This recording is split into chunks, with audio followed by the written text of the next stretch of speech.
निर्मम और पथरीले भूदृश्य की आगोश में समाया। प्रकृति की कोमल छटा में बसा जमींदोज होता यह किला। संघर्ष और बलिदान के किस्से सुनाने को बेकरार है। किस्से उस जंगल के जहां गूंजती है हुंकार वीरों और डकैतों की। आज भी मेहमान की चाय में यहां सिर्फ दूध होता है।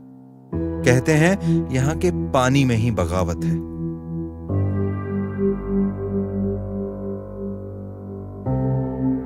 उसी पानी से सींचा हुआ बागी डकैतों को पनाह देने वाला यह जंगल आज जानवरों का स्वर्ग है। और चकमा देकर छुप जाने में तो यहां के जानवर भी माहिर हैं।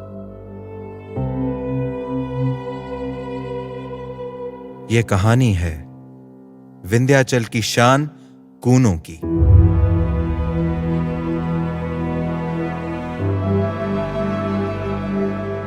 ,750 वर्ग किलोमीटर में फैला कूनो राष्ट्रीय उद्यान, दीवाना बना देने वाले दृश्य, हर मोड़ पर रहस्य और रोमांच, शर्मीले जंगली जानवरों का घर कूनो। आज कूनो जैसा दिख रहा है उसके पीछे कई कहानियां हैं। पार्क के टिकटोली गेट में प्रवेश करते ही बब्बर शेर को यहां लाए जाने की बातें शुरू हो जाती हैं। और क्यों ना हो, एक वह समय था जब एशियाटिक लायन तुर्की से लेकर मध्य भारत तक राज करते थे। पर बदलते समय के साथ इंसानों की बस्ती बढ़ती चली गई और बब्बर शेर का साम्राज्य केवल गुजरात के गिर में सिमट कर रह गया।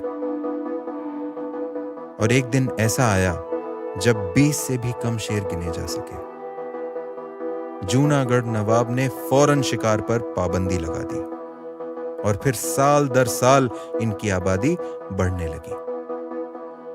मगर आज समस्या कुछ और ही है। अब इन्हें सबसे बड़ा खतरा खुद से है। आज जितने भी लायन गिर में हैं, सब उन्हीं 18 से 20 बचे हुए शेरों के वंशज हैं। इससे कई तरह की जेनेटिक बीमारी होने का खतरा है।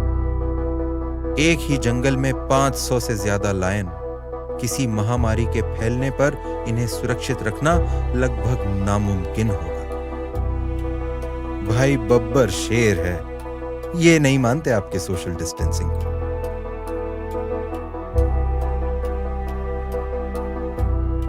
वाइल्ड लाइफ के जानकार इस बात पर तो एक मत थे। गिर के बब्बर शेरों को अब जल्द ही एक नए घर की जरूरत थी। तो 1991 में wild life institute of India ने एक अध्ययन शुरू किया और कई जंगलों के आकलन के बाद मध्य प्रदेश के Kuno Palpur wild life sanctuary को सबसे माकूल पाया गया। यहां का मौसम और माहौल दोनों ही काफी कुछ सासन गिर जैसा था। शेर को नया घर देना था, उसके पुराने घर जैसा होना तो जरूरी था ना। और जनाब, लायन लाने की बात कोई नई थोड़ी है। 1920 के आसपास महाराजा माधवराव सिंधिया प्रथम पूरे लाव लश्कर के साथ अफ्रीका से कुछ लायन यहां ले आए थे।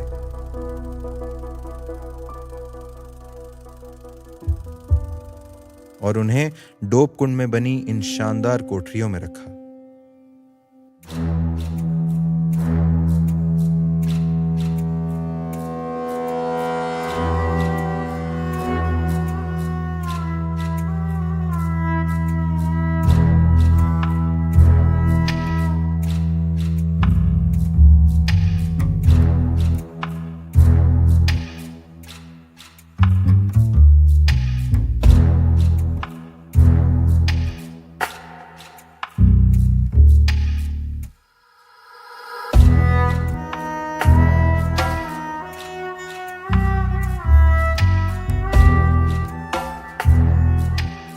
उनका सपना था इन्हें खुले जंगल में छोड़े ताकि इस भूदृश्य में बब्बर शेर की आबादी को दोबारा स्थापित किया जा सके। हालांकि ऐसा हो नहीं पाया, पर मानना पड़ेगा महाराजा सिंधिया की सोच समय से बहुत आगे थी। डोप कुंड के पास रहने वालों की माने तो आज भी रात में इस खाई में बब्बर शेर की दहाड़ गूंजती सुनी जा सकती है। दिमाग तो इस कहानी को नहीं मानता, पर दिल है कि मानता नहीं। फिर जब वन विभाग ने इस पर विधिवत रूप से काम शुरू किया तो उद्देश्य था शेरों को आजादी और सुकून में रहने लायक एक घर देना, और इसके लिए जरूरी था कूनो अभयारण्य में बसे सभी 24 गांवों में रहने वाले 1500 से ज्यादा परिवारों को यहां से विस्थापित करना। गांव वालों की भलाई और सुरक्षा भी इसी में थी। क्या है ना, मिस्टर एंड मिसेस सिंह को शांत माहौल में रहना पसंद है। यहां रहने वाले सहरिया और बाकी समुदाय के लोगों ने सिंहों के लिए विस्थापन के कठिन रास्ते को खुशी खुशी अपना लिया। वैसे भी बाहरी दुनिया से कटकर जंगल में रहना आसान नहीं था। नदी के आसपास की जमीन उपजाऊ तो थी, पर दूसरी तरफ यह चट्टानें डकैतों को भी पनाह देती थी।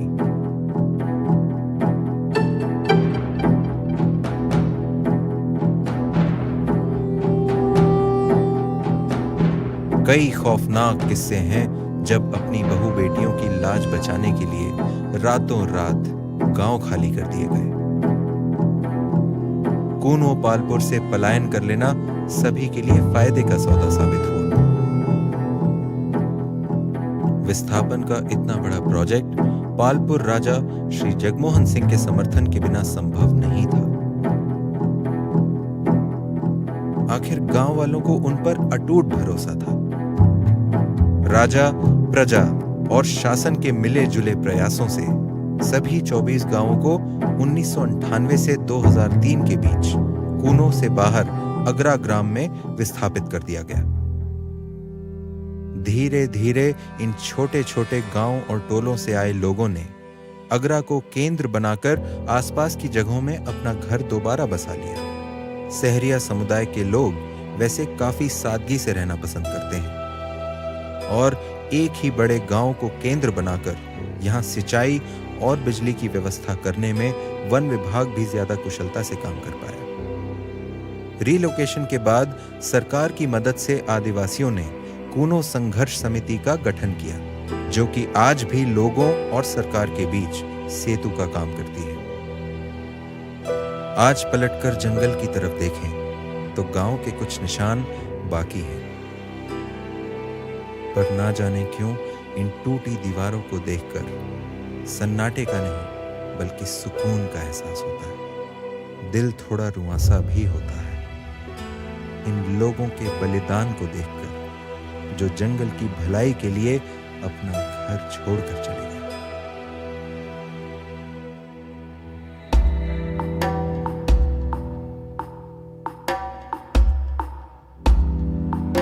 और भी बहुत कुछ है जो पीछे छूट गया और इतिहास का हिस्सा बन गया, जैसे 500 वर्षों का इतिहास खुद में समाये पालपुर गढ़ी।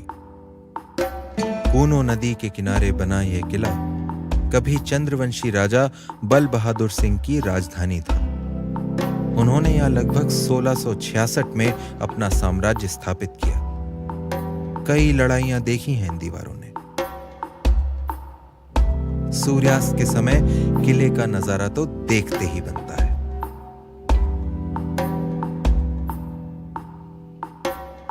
आमेट का किला तो अब लगभग पूरा ही जंगल की आगोश में आ गया है। भव्य और विस्मयकारी मैटोनी किले को देखकर तो समझ ही नहीं आता जंगल ज्यादा पुराना है या किला।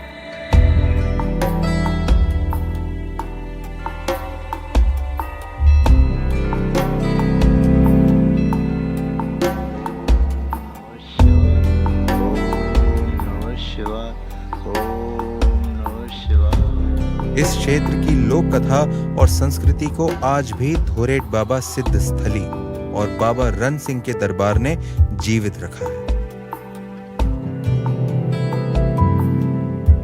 ये आंखें, अपने नए शासक का इंतजार करते करते अब बहुत बूढ़ी हो गई। सालों पहले जब बागी डकैतों का इन गांवों पर अचानक हमला करके लूट लेना आम बात थी, तब यहाँ के निवासियों ने दूर दूर तक नजर रखने के लिए ऐसे मोर्चे बनाए थे।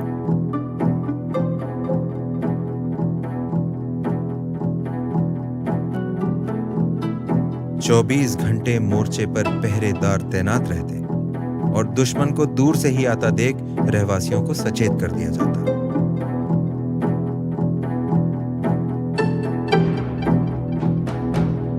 जंगल में पहरेदारी के लिए वॉच टावर बनाने की तरकीब शायद यहीं से आई।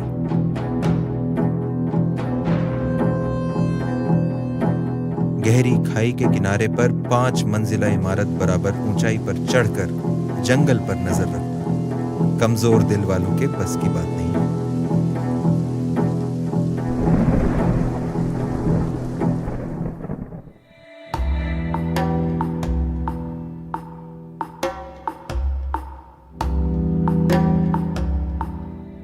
जंगली जानवरों को सुरक्षा देना तो एक बात है, पर उन्हें यह अपना घर लगे, इसके लिए खाने और पीने की व्यवस्था उतनी ही जरूरी है।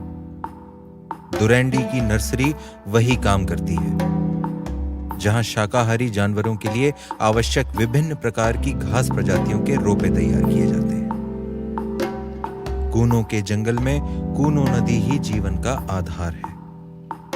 बाकी के ज्यादातर नाले गर्मियां आते आते सूखने लगते हैं और नदी से थोड़ी ही दूरी पर पानी की कमी हो जाती है। इस समस्या का हल दिया कैर खोह ने। पूरे साल जमीन से निकलने वाली पानी की इस मोटी धार को केवल ग्रेविटी की मदद से 12 किलोमीटर लंबी पाइपलाइन के जरिए रास्ते में बने अलग अलग तालाबों तक पहुंचाया जा रहा है। कमाल है ना? अभी तक कूनों में बब्बर शेर तो नहीं आए, पर इस जंगल को लायन प्रोजेक्ट और इन सभी प्रयासों से काफी लाभ हुआ। इसमें वाइल्ड लाइफ और आदिवासी समुदाय के लोगों दोनों का फायदा हुआ। अरावली और माधव नेशनल पार्क के बीच बैठे कूनों को जंगली जानवर तो हाईवे की तरह इस्तेमाल करते हैं। राजस्थान के रणथंभौर और मुकुंदरा हिल्स टाइगर रिजर्व के बाशिंदे भी खुद ही यहां आते जाते रहते हैं। करधई और खैर के इस जंगल में आते ही हर तरफ जंगली जानवर दिखते हैं। यहाँ के घास मैदान अफ्रीकन सवाना की याद दिलाते हैं और इनमें से कई घास मैदान तो कान्हा और बांधवगढ़ के मैदानों से भी बड़े हैं। करधई के बारे में माना जाता है कि बारिश आने से पहले हवा की नमी से ही यह पेड़ हरा होने लगता है। हार न मानना तो कोई इनसे सीखे। कभी हार न मानने का यही जज्बा कूनों की भी पहचान है। और अचानक ही यहां एक सागौन का जंगल सामने आ जाता है, जैसे मानो पूर्वी मध्य प्रदेश से उठाकर किसी ने इसे यहां सजावट के लिए रख दिया। आगे झुंड में चीतल, पीछे विंध्याचल। अद्भुत नजारा है और चिड़िया में उत्सुकता रखने वालों के लिए तो यह जन्नत से कम नहीं।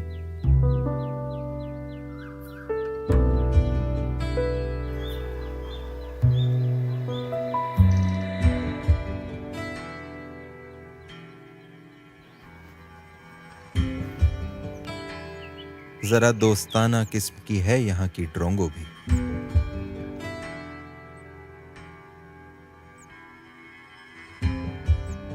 जैसे ही जंगल को थोड़ी सुरक्षा मिली, शाकाहारी जानवरों का घनत्व प्रति स्क्वायर किलोमीटर 2.5 से बढ़कर आज 65 हो चुका है। विश्वास नहीं होता कभी कभी मानव का कुछ ना करना भी जंगल के लिए क्या कुछ कर जाता है। शुरुआती दौर में 350 वर्ग किलोमीटर में फैला कूनों का जंगल एक पत्ते के आकार का था और कूनो नदी इसकी रीढ़ की हड्डी, जो इसे जीवन दान भी देती थी। तब इसका दर्जा अभयारण्य का था, किंतु 2018 में इसका क्षेत्रफल 400 वर्ग किलोमीटर बढ़ाकर राष्ट्रीय उद्यान का दर्जा दे दिया गया। जो कि एशियाटिक लायंस का घर बनाने के लिए जरूरी था। कूनो राष्ट्रीय उद्यान में टाइगर, लेपर्ड, बब्बर शेर एवं चीता, चारों बड़ी बिल्ली की प्रजातियां साथ रह सकती हैं और ऐसा ऐतिहासिक तौर पर इस क्षेत्र में पहले रहा भी है। वह दौर अब गुजर गया जब पालपुर किले से यहां का शासन चला करता था। इसे अब जंगल ने पूरी तरह अपने कब्जे में ले लिया है, या यूं कहें कि जंगल ने इस किले को अपनाया और फिर जानवरों को तोहफे में दे दिया।